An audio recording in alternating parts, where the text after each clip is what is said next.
Hey, it's Tъкър Kарлsъn. This morning it looks like somebody blew up the Kakhovka Dam in southern Ukraine. The rushing wall of water wiped out entire villages, destroyed a critical hydropower plant, and as of tonight puts the largest nuclear reactor in Europe in danger of melting down. So, if this was intentional, it was not a military tactic, it was an act of terrorism. The question is, who did it? Well, let's see. The Kakhovka Dam was effectively Russian. It was built by the Russian government. It currently sits in Russian-controlled territory. The dam's reservoir supplies water to Crimea, which has been, for the last 240 years, home of the Russian Black Sea Fleet. Blowing up the dam may be bad for Ukraine, but it hurts Russia more. And for precisely that reason, the Ukrainian government has considered destroying it. In December, the Washington Post quoted a Ukrainian general saying his men had fired American-made rockets at the dam's floodgate as a test strike. So really, once the facts start coming in, it becomes much less of a mystery what might have happened to the dam. Any fair person would conclude that the Ukrainians probably blew it up, just as you would assume they blew up Nord Stream, the Russian natural gas pipeline, last fall. And in fact, the Ukrainians did do that, as we now know. It's not like Vladimir Putin is anxious to wage war on himself. Oh, but that's where you're wrong, Mr. and Mrs. Cable News consumer. Vladimir Putin is exactly that sort of man, the sort of man who'd shoot himself to death in order to annoy you. We know this from the American media, which wasted no time this morning in accusing the Russians of sabotaging their own infrastructure. Putin did it! Putin did it! And their reasoning was simple. Putin is evil, and evil people do evil things purely for the dark joy of being evil.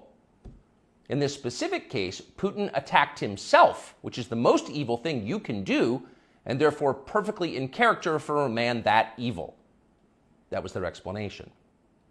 No one who's paid to cover these things seemed to entertain even the possibility it could have been the Ukrainians who did it. No chance of that. Ukraine, as you may have heard, is led by a man called Zelensky. He's literally a living saint, a man in whom there is no sin. That's why Lindsey Graham is so attracted to him. They're just two good people, hanging out together and being good.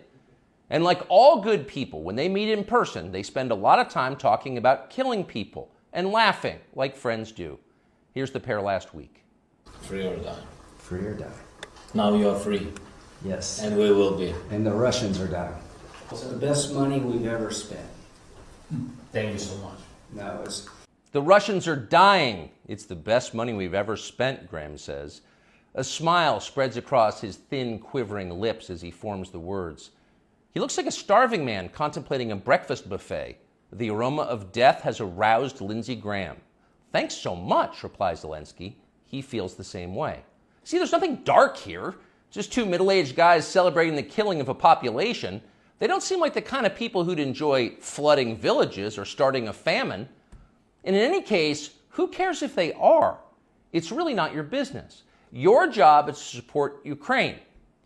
So if you're wondering why our country seems so dysfunctional, this is a big part of the reason. Nobody knows what's happening. A small group of people control access to all relevant information, and the rest of us don't know. The U.S. government has managed to classify more than 1 billion so-called public documents.